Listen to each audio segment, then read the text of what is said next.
तो hello guys, कैसे हो आप लोग। तो गाइज आज की इस वीडियो में आप लोगों का स्वागत है। तो गाइज आज हम आए हैं नौबतपुर के बहुत ही पुराने कोचिंग और नौबतपुर के बहुत ही प्रसिद्ध कोचिंग लेबोरियस कोचिंग सेंटर के पास। तो आइए गाइज हम सर से कुछ बातचीत करते हैं और हमारा जो क्वेश्चन है सर से पूछते हैं। तो सर आप पहले ये बताइए कि इस लेबोरियस कोचिंग का नाम लेबोरियस कोचिंग क्यों पड़ा और ये कोचिंग कब खुला। मेरा घर मसौरी थाना में हरबंसपुर है। तो मसौरी में कोचिंग था लेबोरियस और बहुत अच्छा स्थिति में कोचिंग था। तो ये चलते हम सोचे कि अपना भी कोचिंग नौबतपुर में खोलेंगे तो यही नाम रखेंगे, बस उसी नाम पर हम लेबोरियस रख दिए। बाकी तो शिक्षक लोग बोलते हैं कि सर आप लेबोरियस हैं, बच्चा लेबोरियस है तो नाम रखें लेबोरियस, लेकिन हम उस पर नाम रख दिए थे। ठीक आगे ये हम कोचिंग के रूप में लिया है 9 में, शायद 9 में लिया होगा, क्योंकि हम 7 में घर से आए थे। तो 7 में उसमें 5-6 बच्चा को पढ़ाते थे, तो कोचिंग नहीं था, तब मेरा छोटा ट्यूशन था। लेकिन ये कोचिंग कब बन गया पता न चला, लेकिन लगभग मान लीजिए ना कि 8 में या 9 में बना। 8 आपको टीचिंग लाइन में आने का मन कब किया सर? आपको डर नहीं लगा? यहाँ पे पहले से बहुत सारे कोचिंग इंस्टीट्यूट थे। देखिए जब हम आए थे ना तो उस समय इतना कोचिंग बड़ा स्तर पर व्यापक स्तर पर नहीं था, उस समय कोचिंग कम था। ये चलते हमें कोई डर ना लगा, कुछ डर नहीं लगा, हम कोचिंग खोल सकते। और ऐसे भी हम आए थे ट्यूशन पढ़ाने आए थे कि हम 5 घंटा 4 घंटा पढ़ाएंगे और बाकी हम सर्विस करके आए थे, लेकिन फिर मौका नहीं मिला, फिर इसी में डूब गए। सर यहाँ पे 10th और 12th के बहुत सारे बैच अभी तक पास आउट हो चुके हैं और दूर दूर गांव से बच्चे भी आते हैं। तो यहाँ से अगर कोई भी बच्चा टॉप करता है तो आपको क्या फील होता है सर, कैसा लगता है आपको? देखिए जहाँ बच्चा टॉप करता है तो माता पिता और शिक्षक ये तीनों पर्सन खुश होते हैं। तो इतना खुश होते हैं जिसका बखान न किया जाए, वर्णन न किया जाए।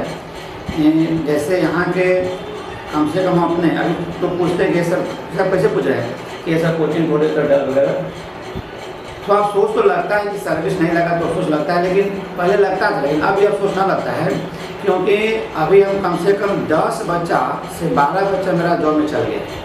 और मेरा ये उद्देश्य है कि अगर हम 50 बच्चा इसके आसपास जॉब में भेज देते हैं तो फिर जीवन को सार्थक समझेंगे, फिर अफसोस में नहीं। सर एक और क्वेश्चन है सर, 10th तक तो स्टूडेंट लोग यहाँ पे पढ़ते हैं, 10th जैसे ही पास करते हैं तो लोग कोटा भाग जाते हैं, सोचते हैं कि वहाँ पे प्रॉपर नोट किया जाएगा, चैप्टर वाइज मतलब कि ध्यान दिया जाएगा और बहुत अच्छे तरीके से पढ़ाया जाएगा। ये कितना सच और कितना झूठ है सर? देखिए क्षेत्रीय शहर जो है नौबतपुर है, विक्रम है, बीका है, मसौरी है, तो क्षेत्रीय शहर छोटे तैयारी के लिए बढ़िया है, जैसे SSC रेलवे है, बैंक हो गया। लेकिन जैसे आपको इंजीनियरिंग की तैयारी करना है, मेडिकल तैयारी करना है, तो हम नौबतपुर, मसौरी, विक्रम, बीका को नहीं बोलेंगे। पटना कुछ हद तक ठीक है और कोटा को हम सही कहेंगे, कोटा कुछ गलत नहीं है। ये कोटा या और भी बाहर है, हैदराबाद, दिल्ली है, बनारस है, तो छोटे शहर तो बिल्कुल ठीक नहीं है, खास करके इंजीनियरिंग के लिए, खास करके IIT के लिए। IIT के लिए पटना भी ठीक नहीं है।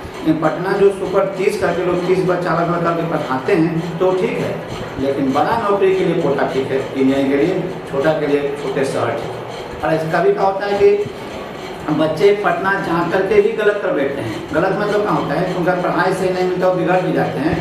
तो हम ना समझते सब मामले में कोटा बढ़िया ना है, यानी कि अगर IIT करना है तो कोटा है बढ़िया, और ऐसे कोटा ना है। सर एक और क्वेश्चन सर, मैथ्स को स्टूडेंट लेकर समझते हैं कि ये बहुत बोरिंग सब्जेक्ट है, हार्ड सब्जेक्ट है, समझ में नहीं आता है, तो स्टूडेंट किस तरह से मैथ में स्टडी करें कि स्टूडेंट को अच्छे तरीके से समझ में आ जाए?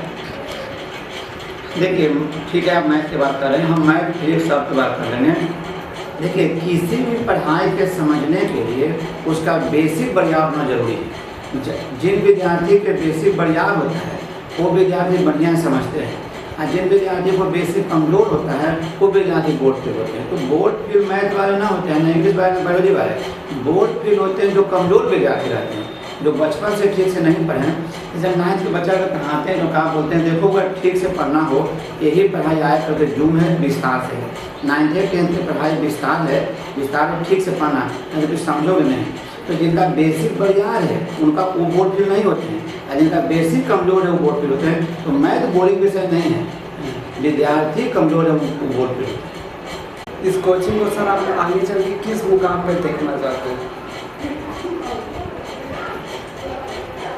देखिए हम चाहते हैं कि बच्चा तो कोचिंग को किसी काम बता रहे हैं, तो कोचिंग में आदर्श से आदर्श बच्चा है।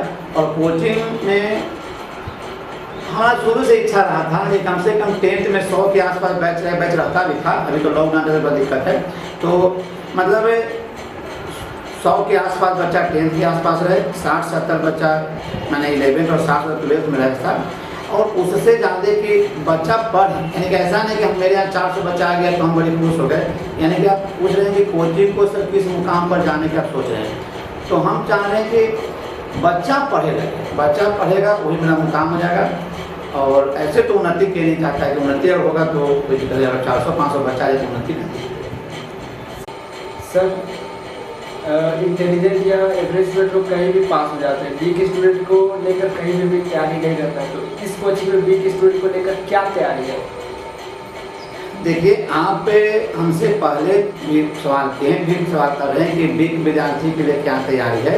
तो पहले तो ये सुनिए कि वीक विद्यार्थी के लिए हम बोलते हैं कि अगर क्लास में नहीं समझते हो तो छुट्टी में नीचे समझ लेना, मेरा कैंपस से नीचे समझ लेना। उसके बाद अगर जब नहीं पढ़ने आते हो तो हम बैठा रहते हैं, खाली रहते हैं, उठने समझना हम बता देंगे। ये 2 टाइम दे दिए, छुट्टी के बाद कर दिए और फिर छुट्टी के मैंने क्लास लगने के पहले बोल दिए कि वीक विद्यार्थी के लिए। लेकिन हम ये कहना है कि वीक विद्यार्थी होते ही नहीं है, वीक विद्यार्थी नहीं है, वो वीक नहीं है, लापरवाह है।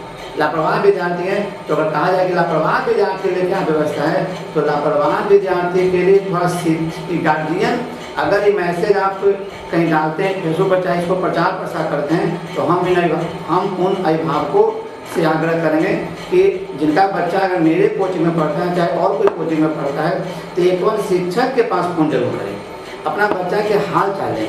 इससे बच्चा के हाल चाल लेंगे तो शिक्षक सही जानकारी देंगे और देखें कि शिक्षक जानकारी सही दे रहे हैं कि नहीं। तो अगर शिक्षक सही जानकारी देंगे, इससे बच्चा में डर जाता है और बच्चा पढ़ने लगता है, फिर बच्चा कमज़ोर ना रहेगा। यानी बच्चा कमज़ोर होता नहीं है, बच्चा लापरवाह होते हैं और लापरवाह बच्चा कमज़ोर हो जाते हैं। सर अगर कोई इस कोचिंग में आना चाहता है तो इसका लोकेशन क्या है सर? लोकेशन बताइए। इसका लोकेशन है TVS शोरूम, चाहे LIC ऑफिस के बगल वाली गली से पूरा। TVS शोरूम LIC ऑफिस के बगल वाली गली से पूरा। इसी के साथ वीडियो को हिट करते हैं। अगर आपको अच्छा लगा हो तो कमेंट जरूर करें और लाइक शेयर और सब्सक्राइब भी करें। धन्यवाद।